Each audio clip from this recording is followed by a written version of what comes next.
More renewable energy projects will be underwritten by the government in preparation for the retirement of coal power plants.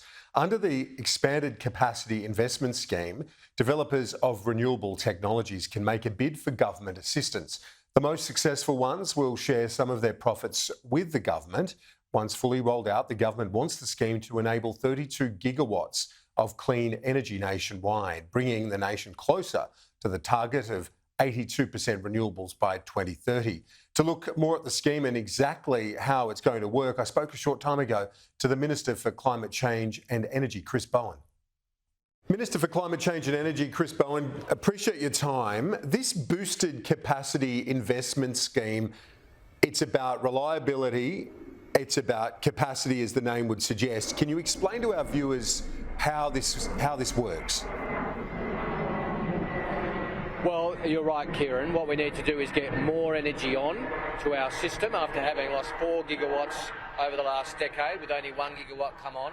We need more reliable, clean, cheaper, renewable energy before the coal-fired power stations leave. And the biggest threat to reliability in our energy grid today is coal-fired power stations breaking down unexpectedly. Now, what the capacity investment scheme is really an auction where the government says to renewable energy developers, give us your best bids, give us your minimum price, give us the maximum price over which you'll share profits, and put your bids in. And yesterday, for example, I announced the results of the first auction under the pilot with the New South Wales Minister, Penny Sharp, over a gigawatt, 1,000 megawatts for New South Wales, and that's more than the previous government delivered in their 9 years in office. So that's the sort of results you can get, and what we're doing is taking the capacity investment scheme, making it fit for purpose, and letting it underpin 32 gigawatts of new generation. So, and just to clarify, the sharing of the profits, so is that a planned return for the taxpayer? Yeah, it's an auction where, again, we say to renewable energy developers, the minimum price you need guaranteed, the price over which you'll share your return, make a return to the government, to the taxpayer, and again, they put in their bids and the best bids win. We really want the developers to have sharp pencils, to be putting in really sharp bids. This is pretty common around the world, this sort of contracts for difference regime, it's called, with a collar. That's what it's called. It's quite common around the world. Renewable energy investors are used to it, energy providers are used to this sort of system around the world, and it's provided very good results so far in the pilot in New South Wales. I understand it's an auction, as you said. You don't want to show your hand in any negotiation. It'd be counterproductive to do that. But I guess you want the industry to compete, you want the states to compete. Does the fact that we don't know the dollar figure, are you concerned that it opens up the government to a scare campaign from the opposition and others? I mean, the opposition will run a scare campaign regardless of what we say, regardless of what we do. That's just what they do. They're not the opposition, they're the no position. They just know how to run a scare campaign against everything. They don't actually stand for anything themselves. We don't let that really worry us in the Albanese government. We get on with the job of delivering good, solid policy. Now, you're right, Kieran. This is an auction. When you're selling a house, you don't put an announcement out to the bidders to say this is what we expect to make. And when you're bidding for a house, you don't send an email to all the other bidders saying this is what we're going to bid. An auction is designed to get the best outcome, and this auction will get the best outcome for the taxpayers of Australia. The United States has what's known as the Inflation Reduction Act, but basically the name says one thing, but it's really a big industry policy, and it's been hoovering up clean energy investments, not just in the United States, but internationally. Is this your play? Is this your response to the IRA, as it's known in the US, to try and keep some of those investment dollars here? Look, it's part of it, I guess, Kieran. We have already released the Hydrogen Head Start policy, which is our first response to the Inflation Reduction Act. We made it clear that was a down payment. That was where the real sort of urgent need for action was. We were losing hydrogen investment, to be frank with you, to the United States. We needed to move quickly. The Treasurer and the Industry Minister and I have been working through the next stages of our response. The Inflation Reduction Act, though, is just one of the many factors in a world competing for capital and for the critical elements of the supply chain. I mean, the entire world is on this journey.